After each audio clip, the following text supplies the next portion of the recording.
economista Diego Borja Cornejo, candidato a la vicepresidencia de la República por la Revolución Ciudadana, tienda política asignada con el número 5, en binomio con la señora Luisa González, es invitado de Ecotel Televisión. Hoy también visita Loja otro candidato presidencial, Henry Kronfle, estaría en el vuelo de Aero Regional, arribando hacia Catamayo. La semana anterior también hemos tenido 4 visitas presidenciales en Loja, entre lo que fue el 16 de diciembre y la finalización del año.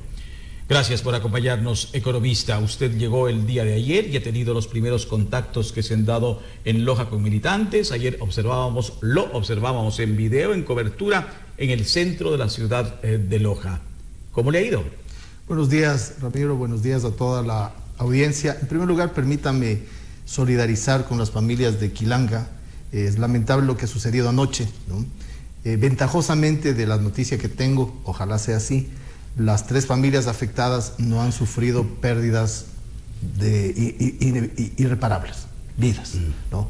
Ha habido daños en las viviendas, es lamentable, pero en buena hora ha sido un accidente con felicidad, como solemos decir. Mi solidaridad con las familias de Quilanga y espero que pronto puedan recuperarse. Claro, aquí en Loja yo siempre me he sentido bien, ¿no? Es una ciudad a la que me gusta mucho, es una ciudad bella, es una ciudad acogedora. Y el contacto ya con la gente, yo tuve contacto por supuesto con los militantes, simpatizantes de la Revolución Ciudadana y de Reto, porque estamos en una alianza, ¿no? Pero también con otros sectores, con sectores que han sido críticos, que se han alejado, que tienen preguntas de esas duras para poder responder y que muestran también una voluntad de colaboración, pero sobre todo poniendo al país por delante más que otro tipo de desacuerdos pasados. Y lo que tiene que ver a lo último, vámonos a los temas políticos que hoy trascienden y que definitivamente son polémicos. ¿Ustedes llegar al poder para que regrese Rafael Correa, para que se libere a Jorge Glass? Los dos son sentenciados a varios años de cárcel. Vamos a ver conjuntamente con usted, economista, lo que Ricardo Patiño anoche arengaba a los ciudadanos ayer en horas de la tarde en la capital de la República, haciendo referencia al regreso del señor Correa y a la liberación del señor Glass. ¿Pero va a volver Correa? Esta es la pregunta que hace la gente. ¿Pero va a volver Correa? Sí, les decimos. Y la gente nos reclama y nos dice que regrese Correa. Así es. Y le hemos dicho, así va a ser. Así va a ser y Jorge Glass estará libre porque es inocente. Todos nuestros compañeros perseguidos regresarán. Era el pronunciamiento del señor Diego Borja. ¿Se pasarán a la del señor Ricardo Patiño, pero le pregunto a usted, señor Diego Borja, ¿se pasarán a la justicia de por medio? ¿Cómo pueden aseverarse que puede regresar un sentenciado y pueden liberar de la cárcel y de la roca a otro sentenciado? Bueno, realmente es una pregunta que habría que hacerle a Ricardo Patiño, pero en lo que usted me pregunta a mí como binomio, nosotros me dice, ¿para qué ustedes van a tener el poder para regresar a Correa o Glass? De ninguna manera. Ese no es el objetivo. Aquí hay objetivos nacionales. Los objetivos nacionales están centrados en lo que la gente requiere. En este momento han confluido 5 crisis gravísimas en el Ecuador. La crisis eléctrica, la de seguridad, la del empleo, la de la migración, que usted la mencionaba, tremenda, estuve hace poco en Nueva York, la de la salud y la de la educación. Esos son los objetivos. Ahora, lo que dice Ricardo Patiño... ¿Pero usted está de acuerdo con lo que dice el señor Patiño? A eso voy. Lo que dice Ricardo Patiño es un sentir de él personalmente, es un sentir sin lugar a dudas de la militancia. ¿Suyo también? Y es un sentir de, ya le voy a decir lo mío, de mucha gente. ¿Qué es lo que yo pienso? Yo lo he dicho con claridad. Mire, no se puede juzgar a un expresidente, y yo he leído el expediente, y he leído además las referencias bibliográficas, incluso jurídicas, por ejemplo, de un jurista de talla como Zaffaroni. No se le puede juzgar a un expresidente por influjo psíquico, por autoría mediata, que es lo que dice el juicio, ¿no? Yo en eso no estoy de acuerdo por una razón simple, porque cuando un país como el Ecuador hace ese tipo de vulneraciones jurídicas, no tiene ninguna posibilidad, por ejemplo, de presentarse ante el mundo y decir que venga la inversión extranjera porque aquí hay seguridad jurídica. Obviamente no hay seguridad jurídica. Pero el influjo psíquico no solamente es aquello que se mencionó en la sentencia, si usted la ha leído íntegramente, es el cohecho hacia un exmandatario, familiares directos del segundo mandatario, no necesariamente el influjo psíquico. El propio presidente juzgador de la corte anterior lo señala. Sí, de hecho lo he leído. Y es cohecho mediante autoría mediata. No es cohecho directo, es autoría mediata, que además no existe en nuestro Código Penal. No lo existe. Entonces acuden a una visión jurídica de un jurista alemán, ¿no? con el cual además se juzgaron juicios como los de los criminales alemanes en la Segunda Guerra Mundial. No está en nuestro marco jurídico normativo. Y cuando se piden las pruebas, que es lo más loco, ¿no? Se plantea que la prueba es el préstamo de $6,000 al presidente Correa. Entonces, mire, yo no soy abogado, no me voy a meter ya en los detalles, pero cuando usted me pregunta una cuestión tan general, yo le digo, ¿quién resolverá esto? Serán los órganos de justicia nacionales e internacionales. Y el gobierno, el Ejecutivo, no se va a entrometer en los órganos de justicia, directamente. Pero esas alocuciones no solamente son del señor Patiño, son parte del discurso de la Revolución Ciudadana, incluso de la señora González. ¿O usted quiere en este momento es desvincularse de lo que ellos han mencionado antes? No, para nada. O sea, yo, ¿cómo puedo juzgar el sentimiento de cualquier persona? De Ricardo Patiño, de Luisa González, de los asambleístas. Es decir, están en su total y absoluto derecho. Y creo que está en el derecho, como parte de la agenda de la Revolución Ciudadana, plantear los juicios justos para sus militantes, sin lugar a dudas. Me pregunta usted, ¿pero han sido juzgados? A ver, pero usted me pregunta una cosa. Yo digo, a ver, Jorge Glass, nos guste o no nos guste, estaba como asilado político en la Embajada de México. Esa era la antes figura. sentenciado.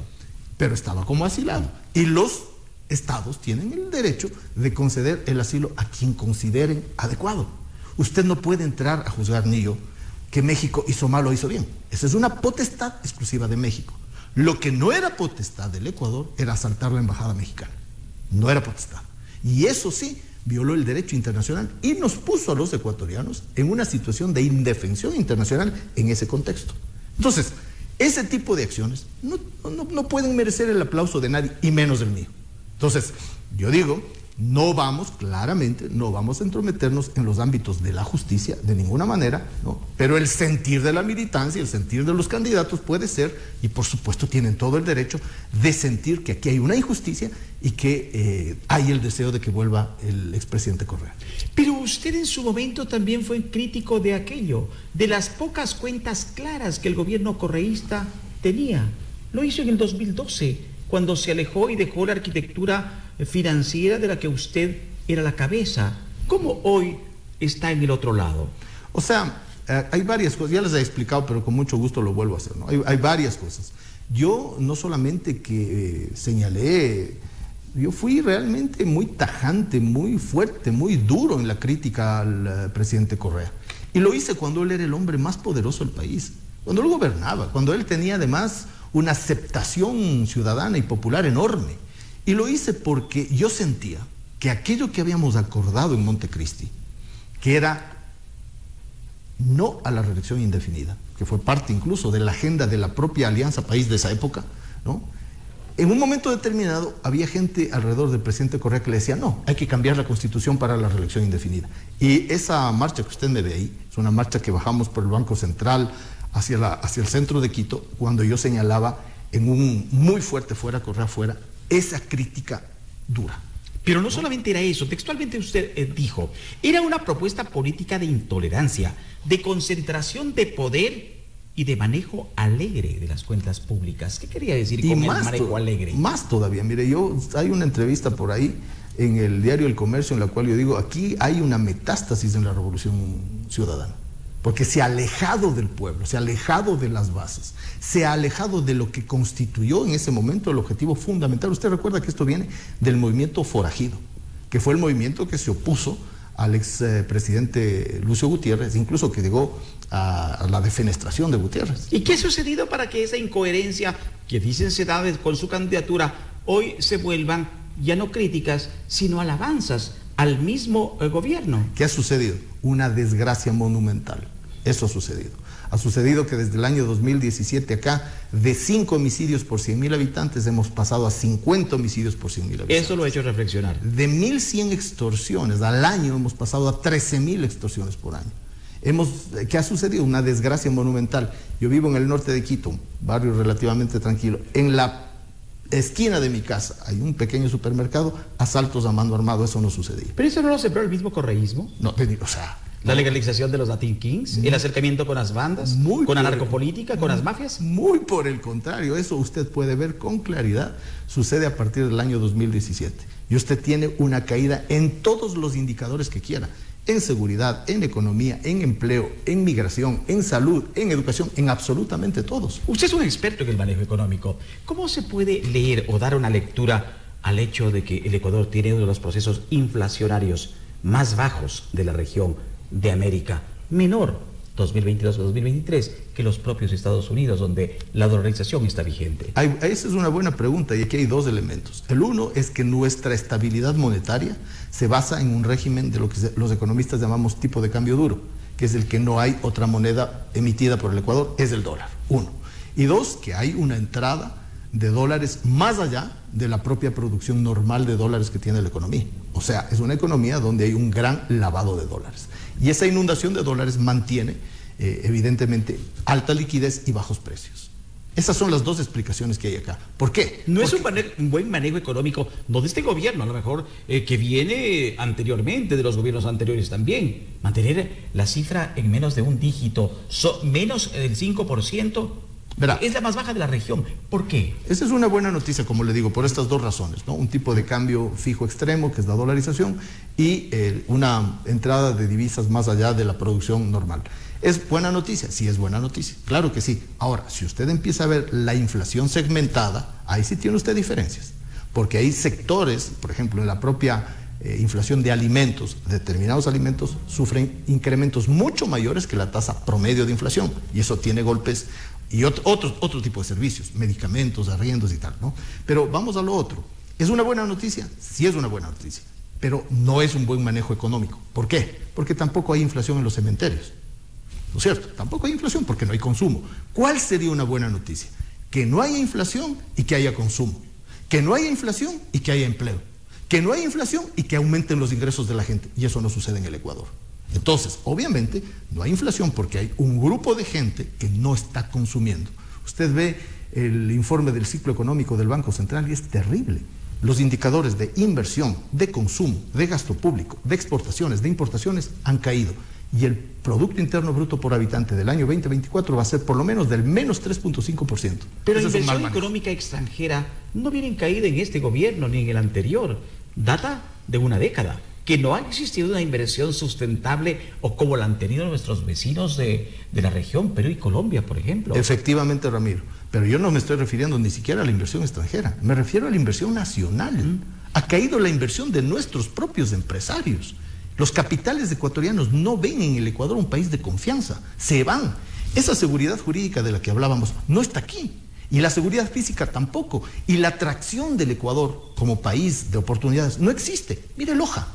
Loja apenas le entrega al Ecuador el 1.3% del PIB.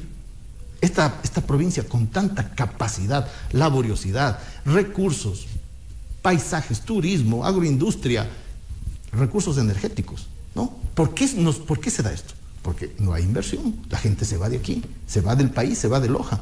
Como le decía, estuve en Nueva York a finales del año 2024 y la ola de migración es parecida a la del feriado bancario del 99. Es un país que expulsa a la gente, no que atrae. Y eso también sucede con la inversión. ¿Qué hacer frente a situaciones como estas, desde un cargo como el suyo, en el que los vicepresidentes y vicepresidentas han generado una intrascendencia que no ha llegado más allá de la pequeña obra social, quizá en varias campañas, pero ahí para?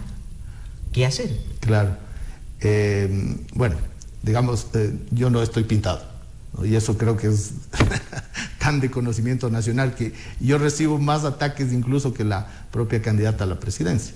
Y cuando a uno le atacan es, como decía el Quijote, ¿no? Pero es que la Constitución no la puede modificar en las atribuciones que usted tendría. Claro, pero aquí hay un acuerdo en el cual vamos a utilizar los expertise del equipo. No vamos a ir a improvisar, Ramiro. Y mi expertise está en el lado económico, usted lo conoce. Cuando a mí me ha tocado manejar la economía del país, realmente hemos tenido un equipo que lo ha hecho bien. Me tocó el año 2009, año dificilísimo, veníamos saliendo de la crisis internacional. Pero con altos ingresos de petróleo. No, le cuento muy bien, cuidado se me equivocan ahí. Año 2008, junio y julio, $114 por barril nuestro petróleo. diciembre de 2008, cuando yo me hago cargo de la economía, $19 por barril. Fue el año de la caída, por supuesto. No, el año de la caída, y empezó a subir y llegó a $50 por barril en mayo. O sea, tuvimos casi 6 meses de caída libre. La dolarización estaba en peligro. ¿Qué pasó? Defendimos la dolarización, no subimos impuestos, no subimos precios de combustibles, no le cargamos la crisis a las familias y salimos boyantes. Fue uno de los pocos países que creció en el 2009, el Ecuador.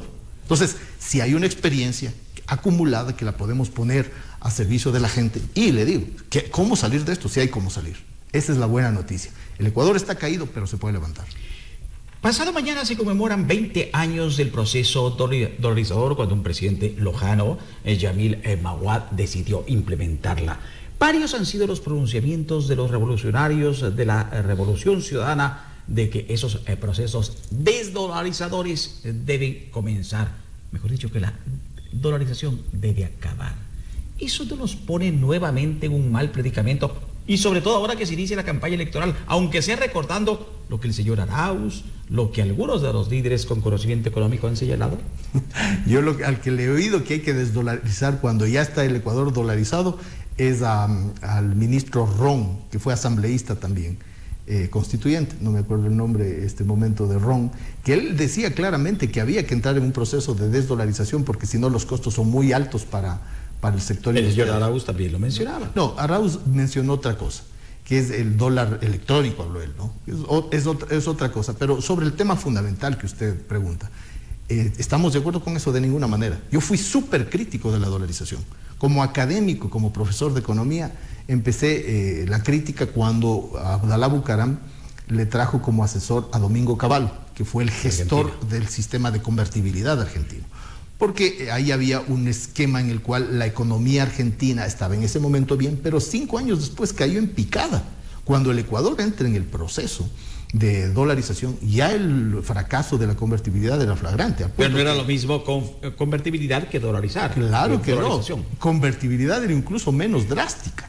Dolarización era absolutamente drástica, ¿no? Entonces de ahí había una crítica, un debate muy interesante en el sector académico del cual fui parte. Pero el momento en el cual un país se dolariza, salir de la dolarización es muchísimo más costoso en términos económicos, en términos productivos y en términos sociales que mantener la dolarización. Entonces, si ya estamos adentro, lo peor sería salir. Lo peor. ¿Usted está de acuerdo en que tiene que mantenerse ese proceso? Absolutamente sí. Cuando a mí me ha tocado estar al frente de la política económica, lo he defendido como defendí en el año 2009.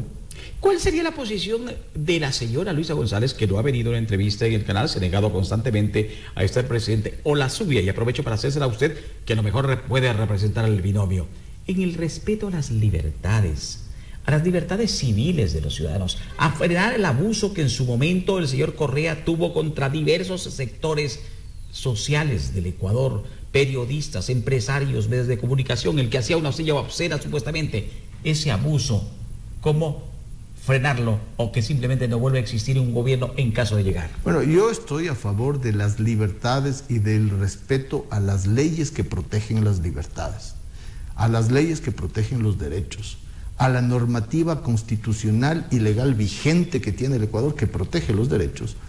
Y más bien yo veo cómo se ha vulnerado brutalmente los derechos de los ciudadanos, sobre todo en este gobierno, en el gobierno de Noboa. Mire usted cómo está pasándose la Constitución, pero como papel quemado, ¿no?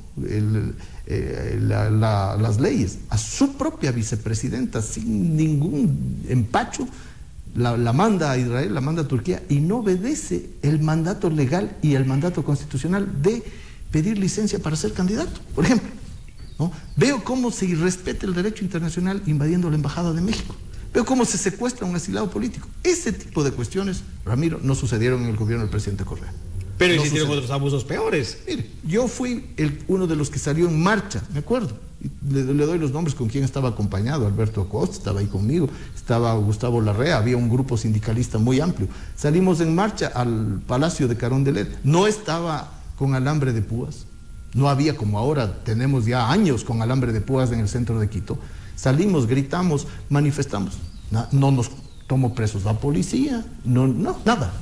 Entonces, yo le digo, Si han habido abusos, nuestro gobierno, y eso coincidimos plenamente con Luisa, es un gobierno de respeto a los derechos, a las libertades y a la norma vigente. No va a ser un gobierno de irrespeto, eso sí le aseguro.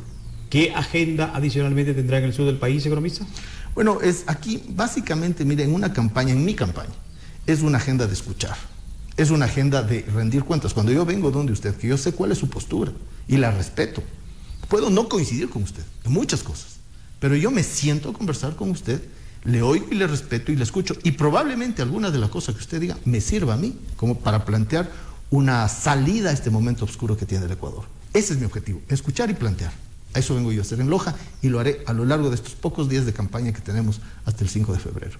Un tema que es importante con el que quiero finalizar y que va con el desarrollo de esta parte del país. Usted como economista, nosotros somos proveedores de energía eólica.